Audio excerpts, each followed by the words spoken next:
దేవాతి దేవునికి యుగ యుగములకు మహిమ కలుగును గాక. దేవుని ప్రేమను బట్టి కూడి వచ్చిన మీ అందరికీ కూడా ప్రత్యేక వందనాలు తెలియపరుస్తా ఉన్నాను.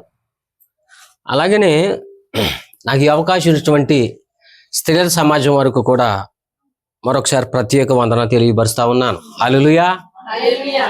ఈరోజు నా యొక్క ధ్యాన అంశము ఏమిటనంటే శోధించుట. ఏమిటమ్మా? శోధించుట. ఈ శోధించుట అనేటువంటి ఈ మాట పరిశుద్ధ గ్రంథములో అనేక సందర్భాలలో అనేక చోట్ల వ్రాయబడి ఉంటుంది. అయితే అన్నిటిని మనం ఈరోజు అధ్యయనం చేయము, కానీ 2 మాటలు మాత్రమే ఈరోజు అధ్యయనం చేద్దాం. మొదటి మాట ఏంటంటే, సృష్టికర్త అయినటువంటి దేవాతి దేవుడిని, ఆయన బిడ్డలైన మనము దేవుడిని శోధించుట. మొదటి మాట ఏంటమ్మా? మనమే ఆయనని శోధించుట. మొదటి మాట జ్ఞాపకం చేసుకోండి. రెండో మాట ఏంటంటే, ప్రభు అంటారు, మీరు ఇన్నిసార్లు శోధించారు కదా, మిమ్మల్ని మీరు ఒక్కసారి పరిశోధించుకోండి అనేటి మాట మన కొరకు ఉపయోగిస్తాడు. రెండో మాటగా మొదటిదేమో మనం ఆయన శోధించుట, రెండవ మాట యేసయ్యే మిమ్మల్ని మీరు పరిశోధించుకోండి అంటాడు. ఈ 2 మాటలని ఈరోజు అధ్యయనం చేద్దాం. మొదటి మాట 1 కొరింథీయులు 10వ అధ్యాయము 9వ వచనము చదివి సహాయం చేయండి.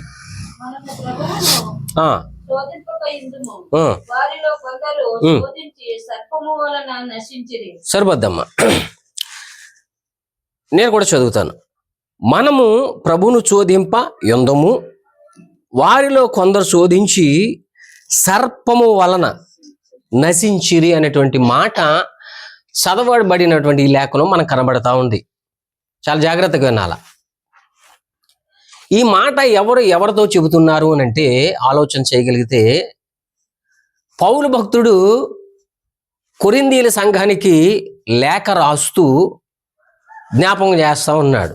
ఏమంటున్నాడంటే, ఇదిగో మన పితరులు అనేక మంది దేవుని శోధించి సర్పం వల్ల నశించారయ్యా, గనుక మనం ఏం చేద్దామనంటే సృష్టికర్త అయినటువంటి దేవాతి దేవుణ్ణి, ప్రభువుని మనం శోధింప వద్దు, వలదు అనేటి మాటను ఇక్కడ ఆయన సుస్పష్టంగా తన సంఘానికి ఖచ్చితంగా ఖరాఖండిగా ఈ మాట రాస్తా ఉన్నాడు. హల్లెలూయా.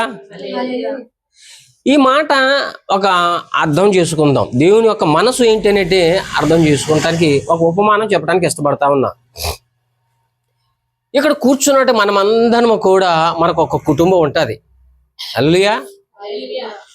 ఈ కుటుంబానికి ఎవరికి వారే యజమానుడు లేదా తల్లిదండ్రులం.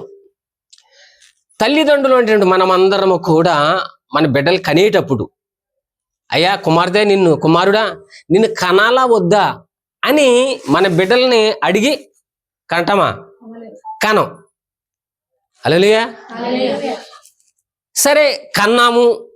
పుట్టిన బిడ్డలందరినీ కూడా తల్లిదండ్రులకు మన ఆలోచన ఎలా ఉంటుందంటే, నా బిడ్డలు నాకంటే శ్రమ పడకూడదు, నాకంటే హోదాలు ఉండాలి, నాకంటే ఒక ఉన్నత స్థానంలో ఉండాలి, నాకంటే ఈ సమాజంలో పేరు ప్రఖ్యాతలు కలిగి ఉండాలి అని బిడ్డల పట్ల మనం అందరం ఏం చేస్తాము అంటే ఒక ప్రణాళిక లేకపోతే ఒక ఉద్దేశం కలిగి ఉండి, పిల్లల కోసం మనం ఏం చేస్తాం, ఒక ఆస్తిని, భూ సంబంధమైనటువంటి ఆస్తిని సమకూర్చి బిడ్డల కొరకు ఉంచుదాం. హల్లెలూయా. శరీర సంబంధమైనటువంటి మనమే మన బిడ్డలు అడగకుండా కని ఉన్నటువంటి ఈ బిడ్డల కోసం ఒక ఆస్తిని, అంతస్తుని సమకూర్చి ఉంచుతాం. గమనించాలి. శరీర సంబంధమైన మనమే మన బిడ్డల పట్ల అంత ఆలోచన కలిగి ఒక ఉద్దేశం కలిగి ఉన్నట్లే ఉంటాం. అయితే అనంత జ్ఞాని అనేటువంటి దేవాతి దేవుడు మరింకా తన బిడ్డలను మన కోసం ఆయన ఎంత ప్రాణాళిక కలిగి ఉంటాడు. ఇంకా ఉన్నతమైనటువంటి ఆలోచన కలిగి ఉంటాడు. ఆయన మనసు ఎలాంటిదంటే ఒకసారి అర్థం అవడానికి వాక్యానుసారంగా మనం చూసినట్లయితే ఉదాహరణగా చెబుతారు. తండ్రి అయిన దేవుడు భూమిని కానీ ఆకాశముని కానీ పుట్టించలేదు. గుర్తుపెట్టుకోండి ఏంటండి, మొట్టమొదటగా భూమి కానీ ఆకాశము కానీ ఈ ప్రకృతిని ఏమి కూడా ఆయన సృష్టించలేదు. ఆయన అనుకుంటున్నాడు మనసులో, నేను భూమిని సృష్టిస్తాను, ఆకాశముని సృష్టిస్తాను, సముద్రముని సృష్టిస్తాను, ఈ భూమి మీద మనుషులను కూడా నేను సృష్టిస్తాను అని అనుకున్నటువంటి ఆ దేవాతి దేవుడు ఏం చేస్తాడనంటే సమయం సమకూడిన తర్వాత, కాలం వచ్చిన తర్వాత ఆయన ఏం చేస్తాడనంటే ఆకాశాన్ని సృష్టించాడు, భూమిని సృష్టించాడు, అందరినీ కూడా సృష్టించాడు. అయితే ఆదాము విషయంలో ఏం జరిగిందనంటే ఆదాము ఆజ్ఞ అతిక్రమించాడు. తద్వారా వీరి మీద శాపం వచ్చింది. ఎవరో ప్రజల మీదకి. అయితే శాపము పాపము పోగొట్టాలి అనంటే నేను ఈ లోకానికి రావాలి, ఈ లోకానికి రావాలంటే నేను పరిశుద్ధంగా ఉండాలి, ఆ పరిశుద్ధంగా ఉన్నటువంటి దేవుడును పరిశుద్ధంగా కలిగినటువంటి ఆ ప్రజల్లోంచి నేను ఉద్భవించాలి లేకపోతే పుట్టాలి అని అనుకుని ఏం చేసాడు అని అంటే పుట్టినటువంటి ఈ ప్రజలలో ఇజ్రాయేలు అనేటువంటి వారిని ఒక ప్రత్యేకించుగా ఉన్నాడు. హల్లెలూయా. ఈ భూమి మీద పుట్టించిన ప్రతి ప్రజలలోనూ ఇజ్రాయేలు అనేటువంటి ప్రజలను దేవుడు ఏం చేశాడంటే ప్రత్యేకించుకున్నాడు. ఈ ప్రత్యేకించుకున్నటువంటి ఇజ్రాయేలులు కొంతకాలమైన తర్వాత ఫరో అనేటువంటి రాజు కింద బానిసత్వంలో ఉండిపోయారు. హల్లెలూయా. ప్రతి దినము కూడా వారి పెట్టే బాధలను బట్టి ప్రతి దినము కూడా దేవునికి విజ్ఞాపన చేసేవారు, ఏడ్చేవారు, అంగలార్చేవారు.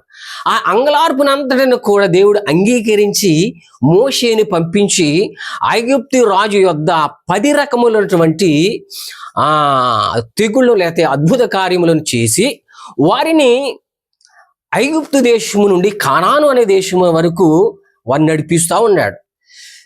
ఎలా నడిపించాడు అయ్యా అంటే వారి మధ్యన మన్నాను కురిపించారు, బండ నుండి నీళ్ళు ఇచ్చాడు.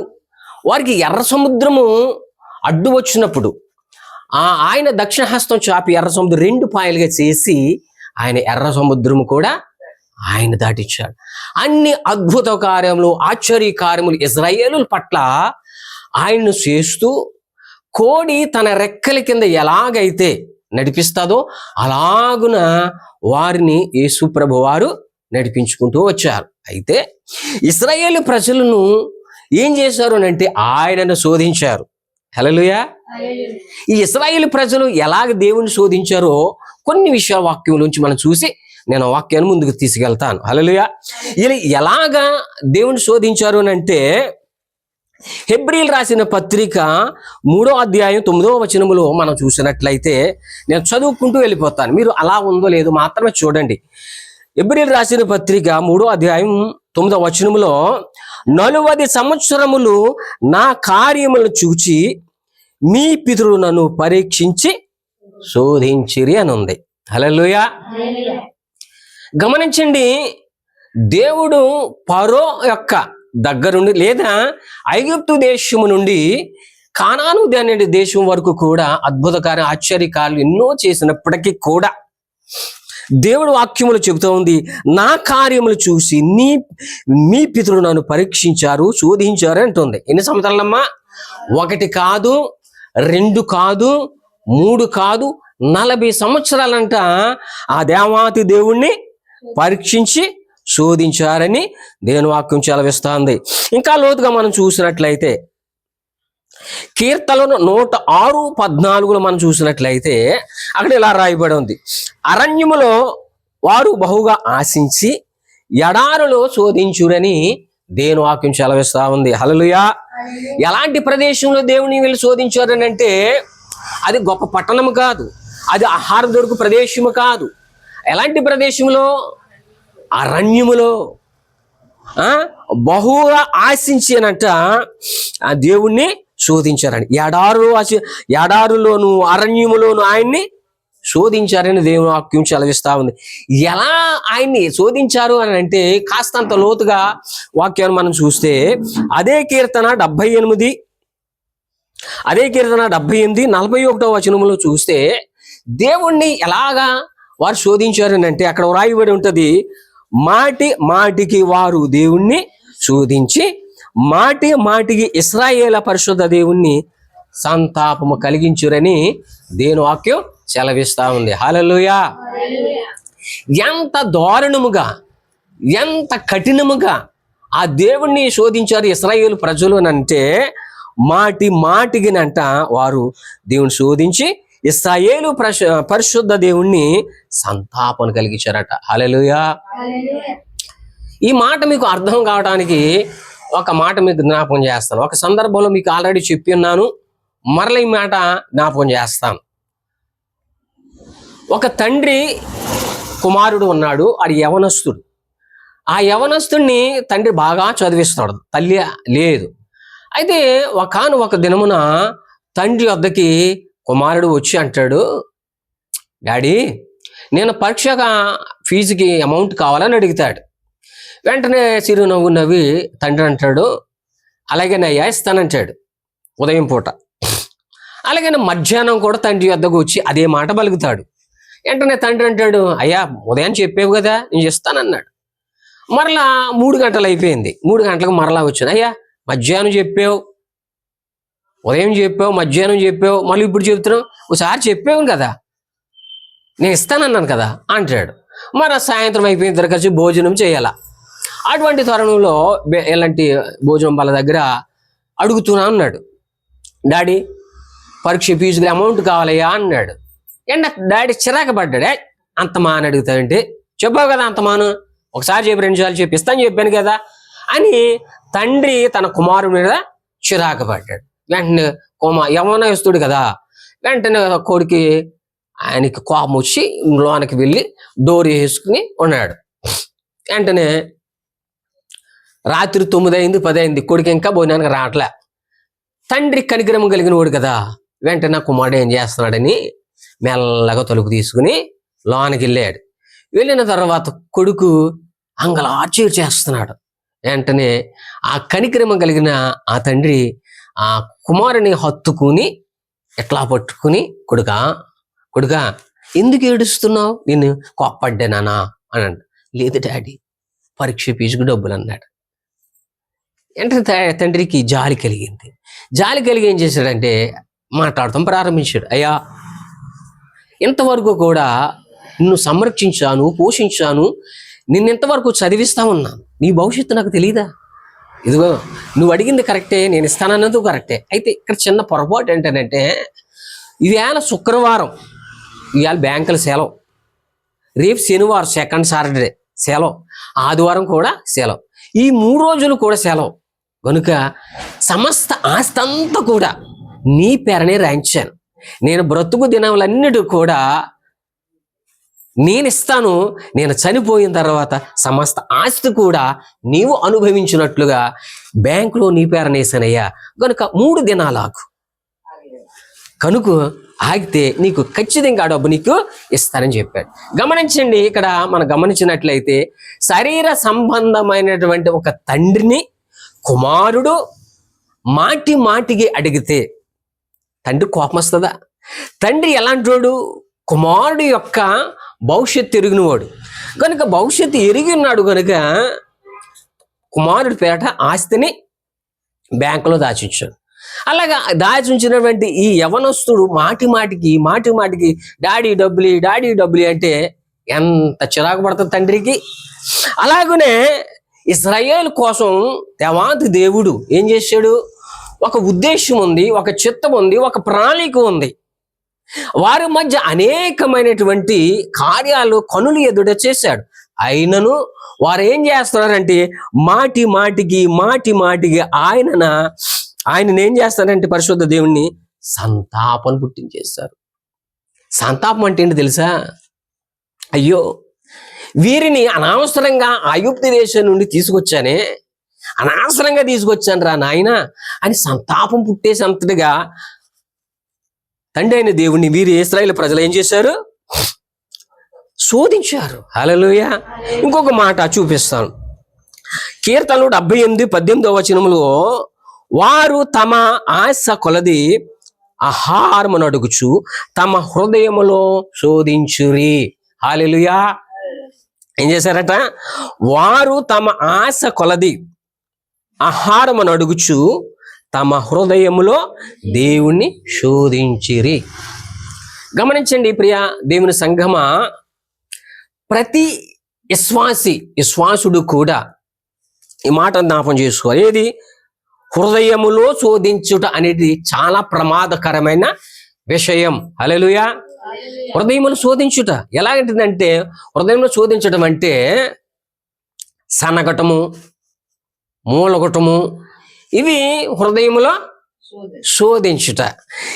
ఇది ఒకానొక సమయంలో ఇశ్రాయేలు ప్రజలంట అనుకుంటున్నారంట, పైకి అనివారంట మోషేతో, అయ్యో అనవసరంగా తీసుకొచ్చారు అడవుల్లోకి, అక్కడ ఐగుప్తు దేశంలో ఉండగా ఏదో చిక్కుడుగాయో ఏదో తిని బతికేలు, ఇక్కడ అరణ్యం తీసుకొచ్చారు అని మోషే మీద ఇలా తిరగబాటు పడ్డ. ఇప్పుడు ఏం చేస్తున్నారంటే హృదయములో శోధిస్తున్నారంట, సణుగుతున్నారంట, మూలుగుతున్నారు. ఇది చాలా ప్రమాదకరమైన విషయం. గమనించండి, మనము కూడా సేవకుడికి, మనకు ఉపదేశిస్తున్నటువంటి సేవకుడికే కానీ ఆ సంఘములో పరిచయం చేస్తున్నటువంటి ఆ పరిచయం చేస్తున్న ఏ వ్యక్తికైనా సరే విరోధముగా హృదయములో మనం ఏం చేయకూడదనంటే సనగకూడదు, మూలగకూడదు. ఈ సనుగుడు, ఈ మూలుగుడు అనేది చాలా ప్రమాదమైన విషయం. ఎందుకంటే హెబ్రీయులు రాసిన పత్రికలు మనం చూసినట్లు అక్కడ ఉంటుంది, ఆయనట హృదయములన్నిటిని కూడా పరిశోధిస్తాడని అక్కడ రాయబడి ఉంటుంది. ఆయన హృదయంలో ప్రతిదీ కూడా తెల్ల తేటగా కనబడుతుందని హెబ్రీయులు రాసిన పత్రిక ఉంటుంది. నా సబ్జెక్టు కాదు కానీ అక్కడ విషయాలు కనుక మనం ఏం చేయకూడదు అని అంటే హృదయంలో సనగకూడదు, మూలగకూడదు. ఒకవేళ అర్థం అవడం కోసం మాట చెప్తున్నాను, ఒకవేళ సేవకుడే మన ఎదురుగా మన వింటుండగా ఆయన ప్రసంగిస్తున్నప్పుడు ఈయన నా కోసమే చెప్పాడు అని అనిపించిందండి అనుకోండి, సమయం తీసుకోవాలా. సమయం తీసుకున్న తర్వాత ఆయన ఖాళీగా ఉన్నప్పుడు ఫోన్ చేసి, అయ్యా మరి ఈరోజు నన్ను ఇట్లాగా అన్నారు, నా గురించే మాట్లాడారు అని ఖాళీగా ఉన్నప్పుడు ఆయన ఎదురు పొదురుగా కూర్చుని ఏంటి ఆ విషయం అని మాటనే ఎదురు పొదురుగా మాట్లాడుకుని మనకున్నటువంటి అనుమానాన్ని తీర్చేసుకోవాలా. హల్లెలూయా. అంతే తప్ప పక్కడికి కేకేసి, ఇదిగో పాటర్ గారికి ఎవరో చెప్పుంటారు, అందుకే నా గురించి ఇవ్వాలి వాక్యం అని అనకూడదట. హల్లెలూయా. కనుక నీకేదన్నా నాకేదన్నా ఉంటే మళ్ళీ జ్ఞాపం చేస్తాను. ఆయన పర్సనల్గా పిలుచుకుని ఎదురు బదురు కూర్చొని సమయం తీసుకుని మాట్లాడుకుంటే ఏంటి ఎలాంటిది అనేదాన్ని క్లియరెన్స్ వస్తుంది. అప్పుడు ఇరువులకి సమాధానం కలుగుతుంది. హల్లెలూయా. కనుక వీరు కూడా ఇశ్రాయేలు ప్రజలు కూడా ఏం చేశారనంటే ఆహారమును అడుగుతూ వీళ్ళు ఏం చేశారనంటే హృదయంలో శనిగారు, మూలిగారు. చివరిగా వీళ్ళు ఏం చేశారని తెగించేశారనంటే కీర్తనలు 78:56 మనం చూసినట్టే చివరికి ఏం చేశారనంటే చదువుతాను వినండి. అయినను వారు సర్వోన్నతమైన దేవునిని శోధించి తిరుగుబాటు చేసిరి, ఆయన శాసనములను అనుసరింపక పోయిరి. హల్లెలూయా. చివరగా వీళ్ళు ఏం చేశారంటే ఇశ్రాయేలు ప్రజలు ఆ మహోన్నత దేవుని శోధించి తిరుగుబాటు చేసేసారు. ఇంతవరకు ఏమేం చేశారు ఇశ్రాయేలు ప్రజలు? శనిగారు, మూనుగారు అన్నీ చేశారు. కడకి దేవుడి మీదనే తిరుగుబాటు చేశారు. చేసిన వారు చేస్తున్నారు సరే, ఆయన శాసనములను అనుసరింపపోయేది. హల్లెలూయా. ఎప్పుడైతే శాసనములను అనుసరించలేదో దేవునికి మహాకోపం వచ్చేసింది. హల్లెలూయా. అప్పుడు మోషేని పిలిచి అంటాడు ఆయన, మోసే వీరిని ఐగుప్తు దేశంలో ఆ బానిసత్వంలో నుంచి తీసుకొచ్చాను, అనేకమైనటువంటి కార్యములు అద్భుతములు వారి మధ్య నేను చేసి ఉన్నాను, వారు కడుపు నిండా తిన్నారు, కనులారు అద్భుత కార్యాలు చూశారు, అయినను నా మీద తిరుగుబాటు చేశారు, నా మీద శనిగారు, మూలుగారు. చివరిగా వీళ్ళు ఏం చేశారంటే నా ఆజ్ఞను అనుసరించలేదు గనుక ఇదిగో తాపకరమైన సర్పముల చేత నేను చంపేస్తాను అని చెప్పేసి మోషేకి హెచ్చరికగా చెప్పాడు. ఆ మాట చూద్దాం. అదే మాట మొదటి మాటలోకి వెళ్ళిపోయి చదువుకున్న లేఖన భాగంలో చూస్తాం. ఆ మాట ఏది? 1 కొరింథీయులు 10వ అధ్యాయము 9వ వచనము చూస్తే మొదటి మూలపాఠంలోకి వెళ్తే, మనము ప్రభువును శోధింపై ఉందుము, వారిలో కొందరు శోధించి సర్పం వలన నశించిరి. హల్లెలూయా. ఇక్కడ దేవుడికి ఇశ్రాయేలు పట్ల శోధించడం వలన దేవుడికి ఏం కలిగింది? సంతాపం వచ్చింది, కోపం వచ్చేసింది, సిరాకు వచ్చేసింది. మోషే ఇదిగో తాపకరమైనటువంటి ఆ యొక్క సర్పం పంపిస్తానని చెప్పేసి ఆయన సంఖ్యాకాండము 21:6 నుండి 9వ వచనములు మనం చూసినట్లయితే, నేను టూకేగా చెప్తే వెళ్ళిపోతాను. మీరు అలా ఉందో లేదో ఇంటికి వెళ్ళి చదువుకోండి. సంఖ్యాకాండము 21వ అధ్యాయము 6 నుండి 9వ వచనములు టూకీగా చెప్పేస్తాను. చదవసలు చెప్పేస్తాను. ప్రభు ఏం చేశాడనంటే, తండ్రి అయిన దేవుడు ఏం చేశాడంటే తాపకరమైన సర్పములు పంపించాడు. ఆ వచ్చినటువంటి ఆ సర్పములన్నిటిని కూడా ఇజ్రాయేలును కరవటం ప్రారంభించింది. ఆ సర్పము చేత కరవబడిన ప్రతి ఇశ్రాయేలు ప్రజలు కూడా వారిలో మరణించారు. వెంటనే మిగిలి ఉన్న ప్రతి ఇశ్రాయేలు ప్రజల నుండి మోషే దగ్గరికి వచ్చారు. హల్లెలూయా. నా ఇంకో చూడండి, కథారూపంగా చెప్తాను. మోషే దగ్గరికి వచ్చారు. అయ్యో ప్రవక్త అయినటువంటి మోషే, మీకును సృష్టికర్త అయినటువంటి దేవాతి దేవునికి విరోధముగా శనిగాము మూలుగాము మేము పాపము చేశాము గనుక ఆ సైన్యమునకు అధిపతి యెహోవా దేవుడిని మా పక్షమున విజ్ఞాపన చేయమని మోషేని బ్రతిమాలారు. హల్లెలూయా. ఎప్పుడైతే ఇశ్రాయేలు ప్రజలు మోషే దగ్గరికి వచ్చి ఆ విజ్ఞాపన చేశారు, అయ్యో మోషే మేము పాపం చేశాం, నీ సేవకుడైన నీకును తండ్రి అయిన దేవునికి విరోధంగా మూలుగాం సరిగా అని ఎప్పుడైతే మోషే దగ్గర అడిగారో, వెంటనే మోషే దేవుని సన్నిధిలోకి వెళ్ళి, అయ్యా తండ్రి, నీ ప్రజలండి ఇశ్రాయేలు ప్రజలు మొర మీరు ఆలకించి ఉన్నారు కదా అని అడిగినప్పుడు వెంటనే కనికరమ కలిగిన దేవుడు, కృప కలిగిన దేవుడు ఏం చేశాడనంటే, మోషే ఒక పని చేయి, ఏ తాపకరమైనటువంటి ఆ సర్పము కరిచి ఉన్నదో దానికి బదులుగా ప్రతిరూపంగా లేకపోతే దానికి బదులుగా ఒక డూప్లికేట్ని సర్పం, ఎత్తడి సర్పంను తయారు చేసి ఎత్తైనటువంటి ఆ యొక్క స్థలంలో నిలబెట్టు. ఆ ఎత్తైనటువంటి ఆ స్థలంలో నిలబెట్టినటువంటి ఆ సర్పమును ఎవడైతే సర్పము చేత కరవబడినటువంటి ఆ ప్రజలు ఆ సర్పమును చూస్తారో వారందరూ కూడా బ్రతుకుతారని చెప్పేసి తండ్రి అయిన దేవుడు మోషేకి ఆజ్ఞ ఇచ్చినప్పుడు, మోషే అలాగున చేసినప్పుడు సర్పం చేత కరవబడిన ప్రతి మనుషుడు వచ్చి ఆ ప్రతిమను ఇత్తడి సర్పం, ఆ ఎత్తులో ఉన్నటువంటి ఆ ఇత్తడి సర్పం చూసినప్పుడు ప్రతి ఒక్కరు కూడా బ్రతకడం జరుగుతుంది. హల్లెలూయా, హల్లెలూయా. దీనికి లోతైన మర్మం అంటూ ఒకటి చెప్పి నేను ముందుకు తీసుకెళ్తాను, ముగించేస్తాను. ఎందుకని ఒక ప్రతిమను ఎత్తడి సర్పం అని తయారు చేసి ఎత్తైనటువంటి ఆ స్థలంలో ఆ తండ్రి అయిన దేవుడు ఎందుకు నిలబెట్టమన్నాడు, నిలబెట్టి దాన్ని ఎందుకు నిదానించి చూడమన్నారు అనేటువంటి మాటను అర్థం చేసుకున్నట్లయితే లోతైన విషయం ఇది. అలనాడు ఆదాముకి దేవుడు ఆజ్ఞ ఇచ్చాడు. ఇచ్చిన తర్వాత ఆదాము ఏం చేశాడు అంటే ఆజ్ఞ అతిక్రమించాడు.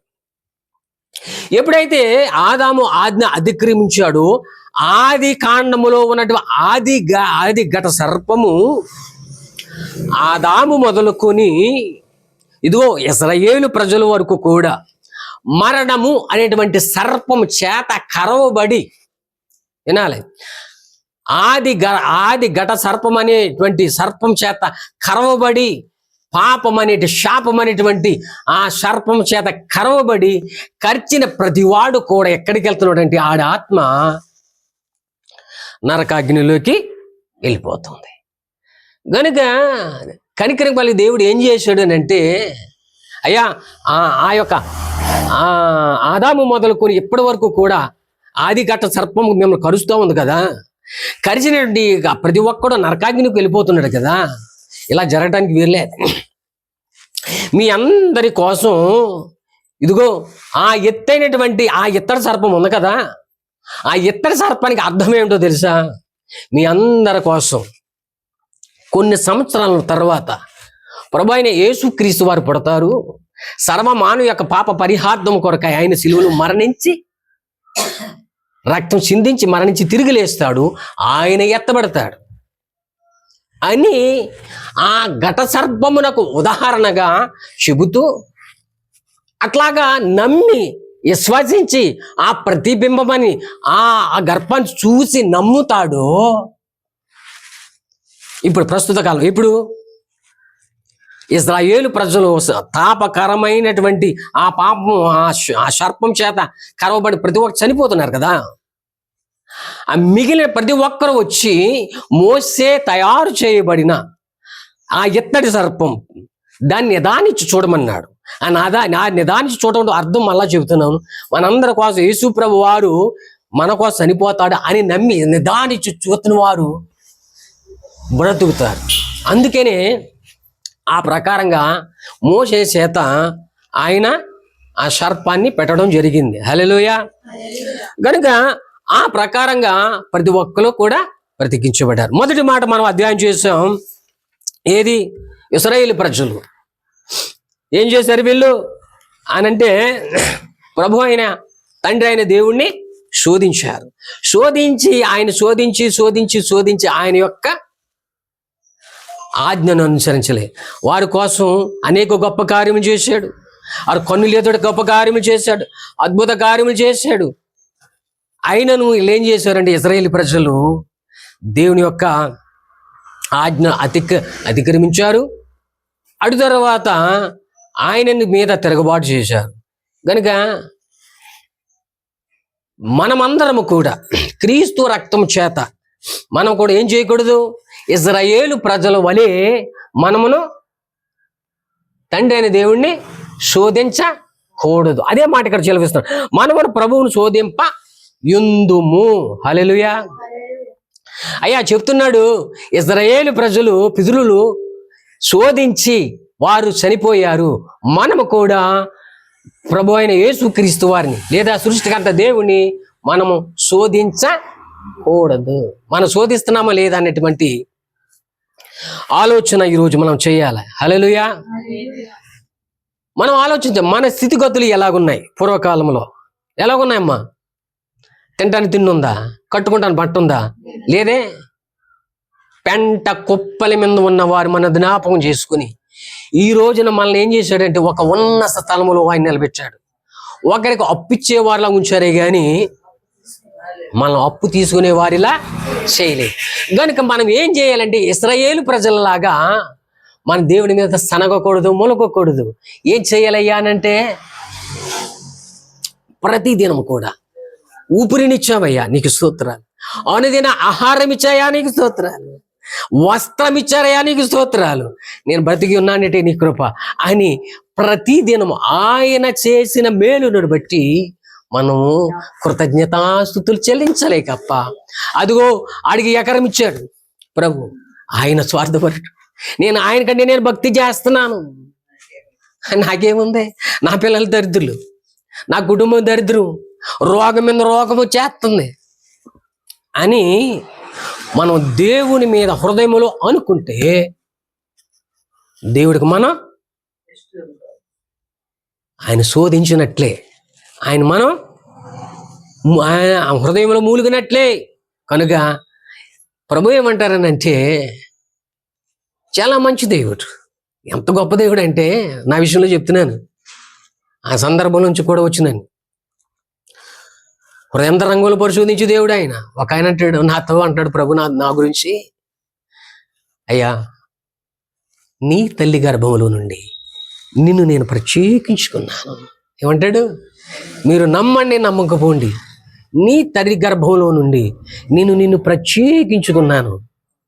హల్లెలూయా. నీవు నా పని చేయి, సమస్తము పట్టుకొచ్చి నీ కాళ్ళ మీద పడేస్తానన్నాడు. హల్లెలూయా.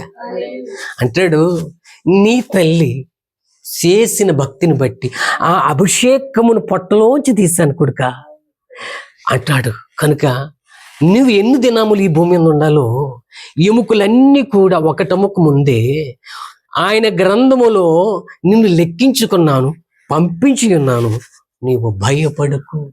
హల్లెలూయా అని నా పట్ల ఆయన మాట్లాడుతూ వస్తున్నాడు. నాతో మాట్లాడిన దేవుడు నీతో ప్రతిదినము కూడా ఒక ప్రత్యేకించి ఒక ప్రణాళిక, ఒక శుద్ధ, ఒక ఉద్దేశం మన ఎడల ఒక్కొక్కరి పట్ల ఆయనకు ఉంది. కనుక ఉన్నదాన్ని బట్టి ఆయన కృతజ్ఞతాస్తుతులు చెల్లించాలే తప్ప వాడికి ఉన్నది నాకు లేదని మనం హృదయంలో అనుకోకూడదు. ఉన్నదాన్ని బట్టి దేవునికి స్తుతించాలి, ఆయన ఆరాధించాలి. హల్లెలూయా.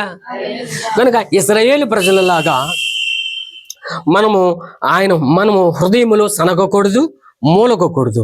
మనకు ఊపిరిచ్చాడంటే ఆయన కృప, మనం మనం చలిస్తున్నామంటే ఆయన కనికరము, ఆయన వాత్సల్యత. అందుని బట్టి ప్రతిదినము కూడా మనము ఆయన కృతజ్ఞత కలిగి ఉండి ఆయన స్తుతించాలి తప్ప ఇశ్రాయేలు ప్రజలలాగా ఆయన మనము శోధించకూడదు. సరే, మొదటి మాట అయింది. రెండో మాట చూద్దాం. 2 కొరింథీయులకు రాసిన పత్రిక 13వ అధ్యాయం 5వ వచనం చదివి సహాయం చేయండి. ముగించేస్తాను, చాలా సమయం అయిపోయింది. 2 కొరింథీయులకు రాసిన పత్రిక చదవండి.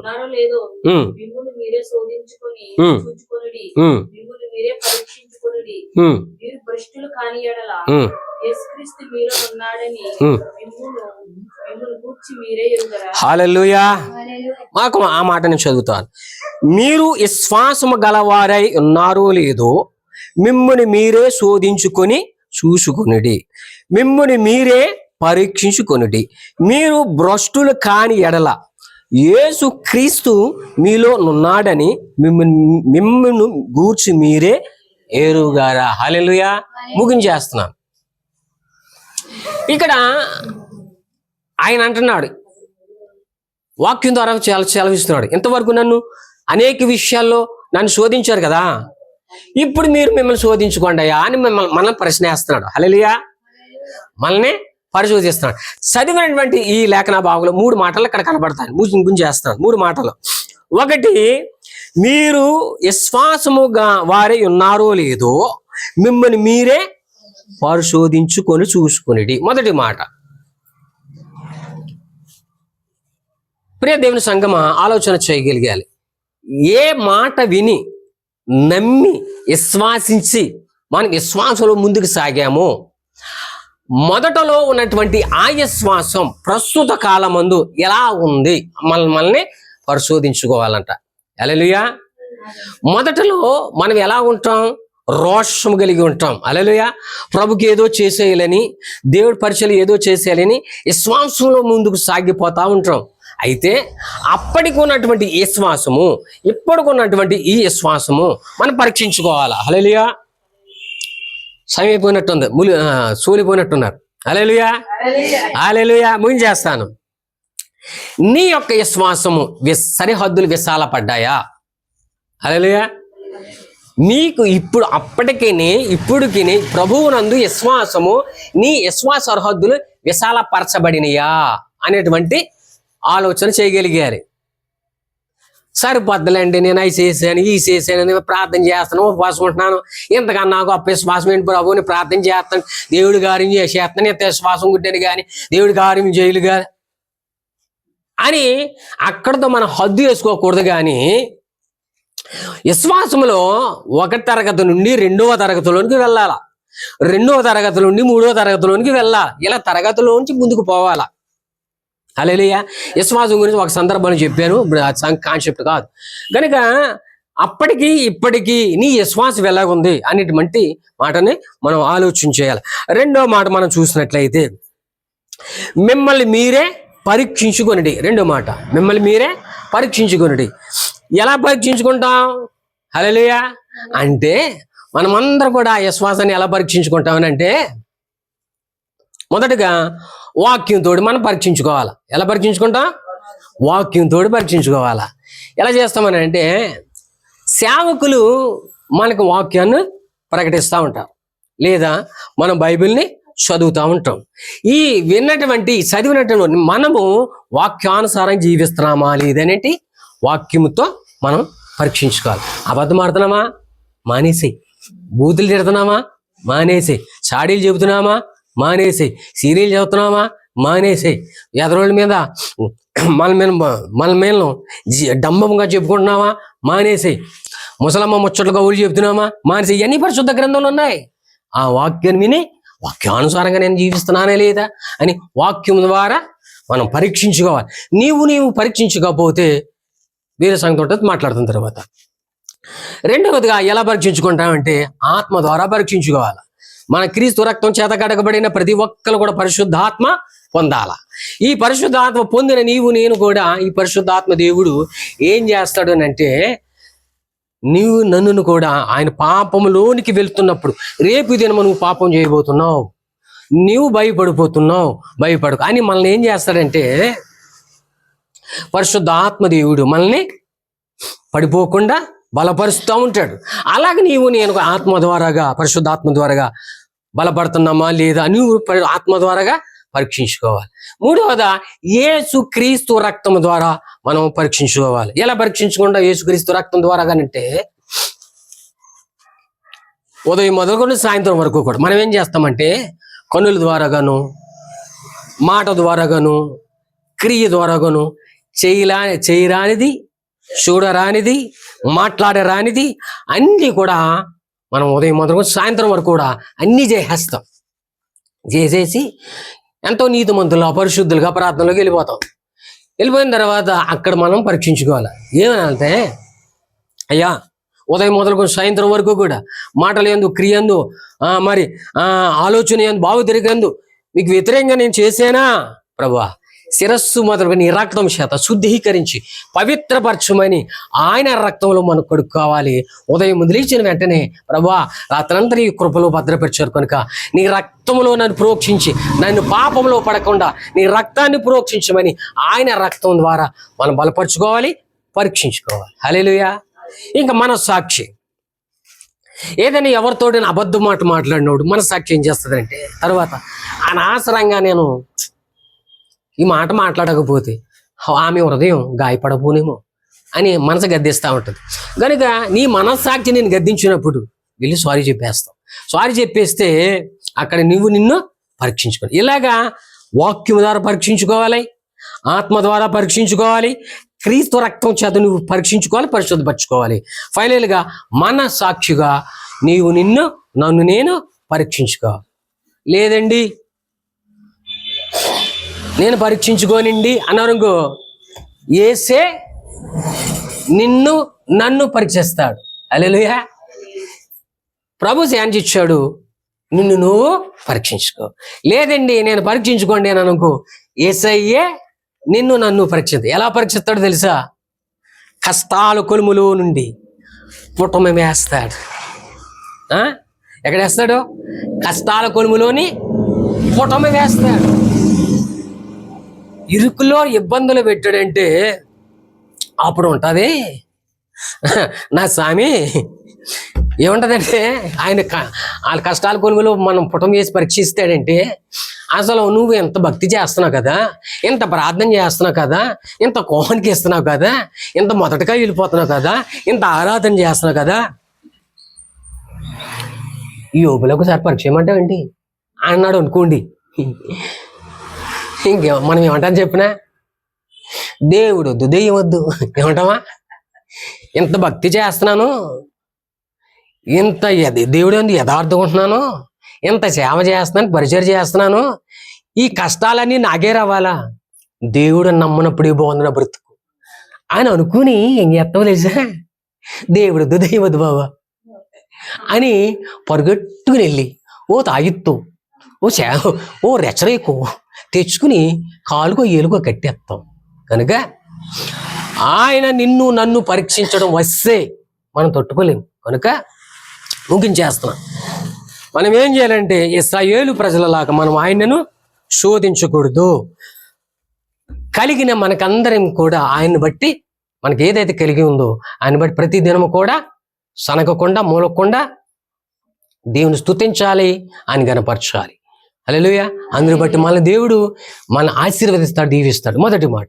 ఇక రెండవ మాట, నిన్ను నన్ను కూడా పరీక్షించుకోమంటున్నాడు. నీ విశ్వాసం ఎలాగుంది? అప్పులో ఉన్న విశ్వాసం ఇలా ఉందా? బలపడిందా లేదా? వాక్యంతో పరీక్షించుకో, ఆత్మతో పరీక్షించుకో, నీ రక్తంతో పరీక్షించుకో. లేదా నిన్ను నేను పరీక్షించుకుంటే తట్టుకోని విషయమే. నిన్ను నువ్వు పరీక్షించుకుంటావా? నిన్ను నేను పరీక్షించమంటా, ఏతి తెచ్చుకో అని ఇశ్రాయేలు ప్రజలలాగా మనం ఆయన శోధింపక నిత్యము వాక్యం చేత మనము ఆయనని విశ్వాసములు ఎలా ఉన్నామో లేదో